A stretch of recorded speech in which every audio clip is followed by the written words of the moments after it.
สุภาษิตเพิ่นกล่าวไว้ว่ามีเริ่มก็ต้องมีจบมีพบก็ต้องมีจากมีน้อยก็ต้องมีมากมียากก็ต้องมีง่ายมีเพิ่มก็ต้องมีลดมีขดก็ต้องมีตรงมีขึ้นก็ต้องมีลงมีมั่นคงก็ต้องมีเปลี่ยนแปลงนี่ล่ะญาติโยมเอ้ยโลกมนุษย์พวกเขาทั้งหลายเกิดมาแล้วบ่ควรปล่อยปละเวลาให้เสียไปละล่ะเจริญพรญาติโยมชาวพุทธบริษัททั้งหลายสำเนียงเสียงจาที่ทานกำลังให้เกียรติติดตามรับฟังอยู่ในเวลานี้แม่นพระอาจารย์ที่ต่างหน้าคณะพระสงฆ์วัดลาวผู้ศรีสัตนาหรือวัดริโอรินดาเมืองซัคราเมนโตรัฐแคลิฟอร์เนียเนื่องในวาระโอกาสอันสง่าราศีที่พวกเขาได้พร้อมเพรียงกันจัดงานบุญวิสาขาบูชา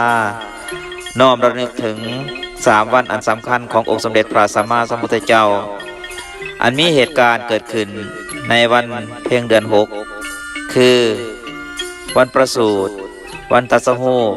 และวันปรินิพพานที่สากลโลกยอมรับเอาเป็นวันอันสำคัญทางพุทธศาสนาฉะนั้นอาตมาจึงขอเสริญเจริญพรญาติโยมที่อยู่ไกลได้อยู่ไกลไปเฮ็ดบุญร่วมศาสตร์ตากบาตรร่วมขันนำกันเพราะว่าชาวพุทธเฮาเคยประพฤติปฏิบัติมาแต่โบราณกาลจนยืนนานมาฮอดเท่าทุกวันนี้เพื่อเป็นการสร้างบุญสร้างกุศลสร้างคุณงามทำความดีแล้วเพื่ออุทิศไปหาผู้มีพระคุณทั้งหลายที่ล่วงลับดับขันไปแล้วนั้นเป็นต้นว่าพ่อแม่ปู่ย่าตายายญาติกาทั้งหลายที่รอรับส่วนบุญกุศลจากพวกเขาอยู่ในประโลกเบื้องหน้าพุ่นสำหรับวันเวลาที่กำหนดจัดงานบุญวิสาขาบูชามีรายละเอียดดังต่อไปนี้วันอาทิตย์เดือน5วันที่20/2018เป็นมื้อจัดงานบุญโดยมีการใส่บาตรหยาดน้ำและก็เดิมพิธีทางศาสนาแม่นเวลา10:00 AM หรือตอนเช้านั่นเอง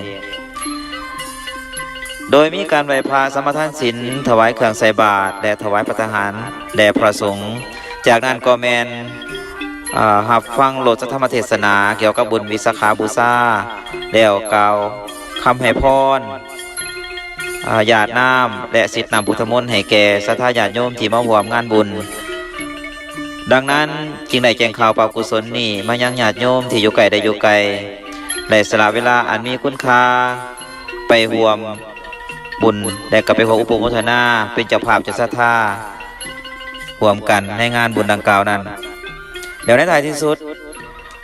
อาตมาก็ขออวยพรไซให้ทุกท่านที่กำลังให้เกียรติติดตามรับฟังอยู่ในขณะนี้จงเป็นผู้เจริญในศีลจงเป็นผู้เจริญในธรรมทั้งหลายและหายจากความทุกข์โศกโรคภัยนานาประการจงเป็นผู้สำราญ